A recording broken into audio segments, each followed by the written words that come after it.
Mi nombre es Diana Gutiérrez. My name is Diana Gutiérrez. I am 18 years old. I study medicine at University of Panama and I have 3 younger sisters.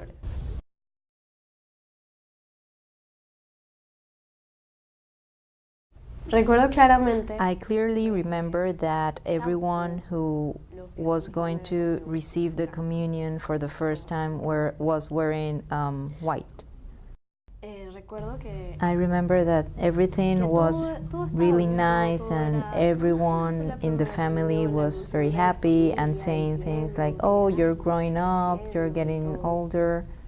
For me, it was not only the fact that I was growing up, it was something more. It was 2 years of preparation to receive the body of Christ. For me, it was really special because finally I was going to have that moment when I met with Christ. I was in a Catholic school and I was told about this, but this time it was for real. It was the first time that I was going to experience for real the body of Christ. El momento en el que I remember that at that very moment, everyone came and they took pictures and photographs. But for me, inside, what I felt was peace. Sentí por primera vez el hecho de First time, I really felt that presence. I felt that he told me, okay, now I'm here, you can tell me whatever you want to tell me, even though I already know, you now can talk to me. Talk to me. ¿Qué piensas, qué sientes, a pesar de que ya lo sé? Cuéntamelo porque yo estoy aquí visitándote. Para mí ese fue un momento de mucha emoción. Yo recuerdo que lloré la primera vez. Still remember that I cried the first time I received the communion. Ahí fue cuando empezó a crecer. And it was God talking to me, and it was really special. Jesús está conmigo, Jesús es mi amigo. He's my friend. He was there telling me, I'm here, I'm your friend, and he wouldn't let me fall. That's what I felt for the first time.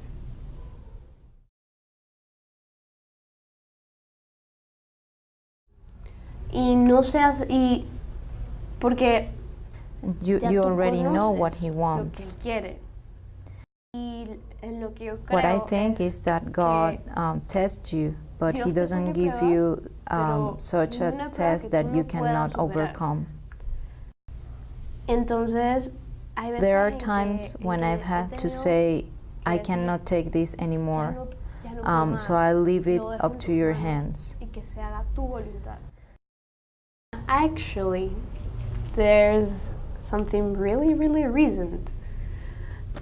I mean, it happened last weekend. Yeah. I just broke up with my boyfriend. And it was not because we had like so many troubles or because he cheated on me or something or I cheated on him. But because there were so many little things that were like one and accumulating. Yeah, they were accumulating so many little things. And we both come to church. And I didn't know what to do because I actually love my boyfriend. I am still in love with him. But I knew that there was something wrong.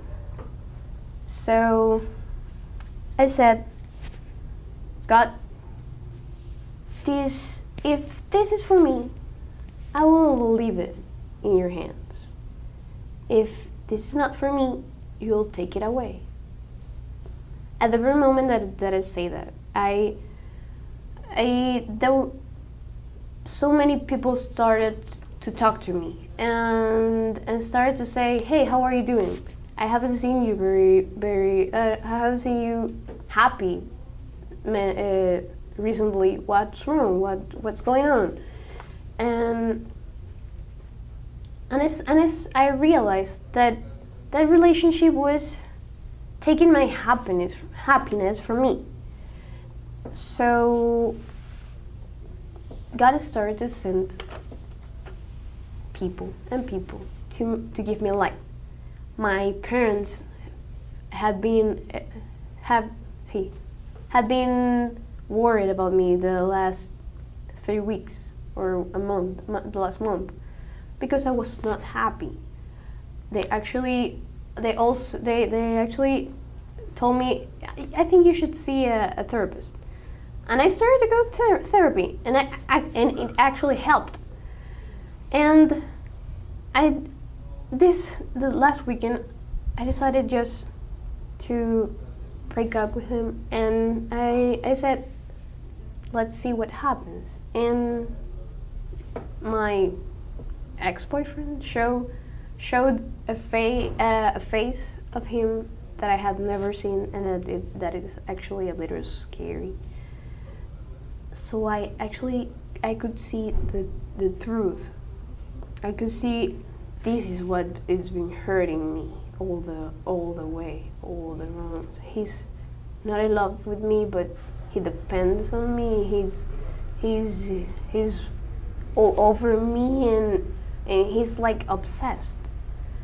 And I couldn't see that because I was so in love, and I was so involved in the situation, but so many things happened, and I could see clearly. And it's really interesting because last week I wouldn't be able to say that, as I wouldn't have been able to say that because last week I was perfectly fine. I was thinking everything is all right, but it happened, and because I said everything is in your hands, I relied on God.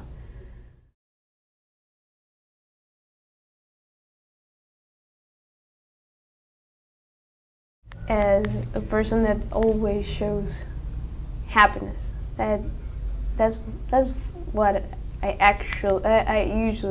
usually show to people. And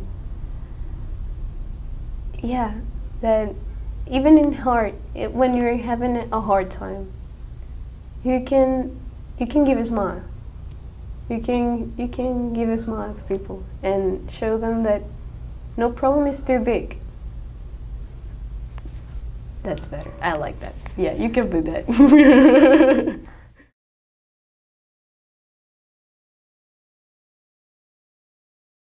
My dad said, "Why? Why do you have to expose yourself?" And my mom said, "If you want to do it, I don't care. I don't mind. I think it's great." My mom is proud. My dad says, "Why do you have to expose yourself?"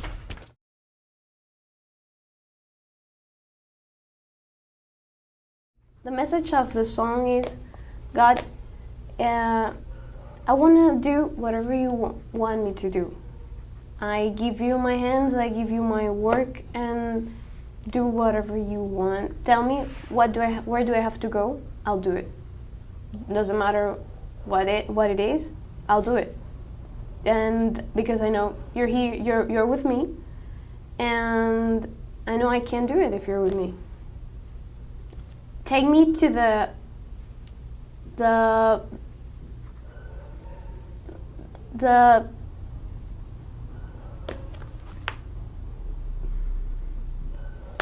hardest place to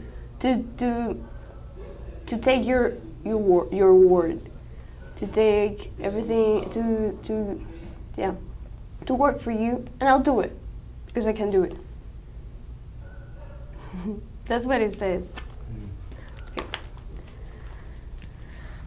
Okay. Señor, toma mi vida nueva antes de que la espera desgaste años en mí. Estoy dispuesto a lo que quieras, no importa lo que sea, tú llámame a servir. Llévame donde los hombres necesiten tus palabras, necesiten mis ganas de vivir. Donde falte la esperanza, donde falte la alegría, simplemente por no saber de ti. Te doy mi corazón sincero para gritar sin miedo lo hermoso que es tu amor. Señor, tengo alma misionera, condúceme a la tierra que tenga sed de ti. Llévame donde los hombres necesiten tus palabras, necesiten mis ganas de vivir. Donde falte la esperanza, donde falte la alegría, simplemente por no saber de ti. Ya. Beautiful. Bravo. Thanks. Thank you so much for doing this interview. I think, I don't know, I feel it's a privilege. A privilege, así se dice, ¿no? A privilege to be here. I mean, for me, when I was asked to do this, I was not expecting that someone would come to me after it was the end of the mass, and she came to my mom, and asked her if I could do this. And at first I didn't know what to say, but the first thing that came to my mind is, sure, why not?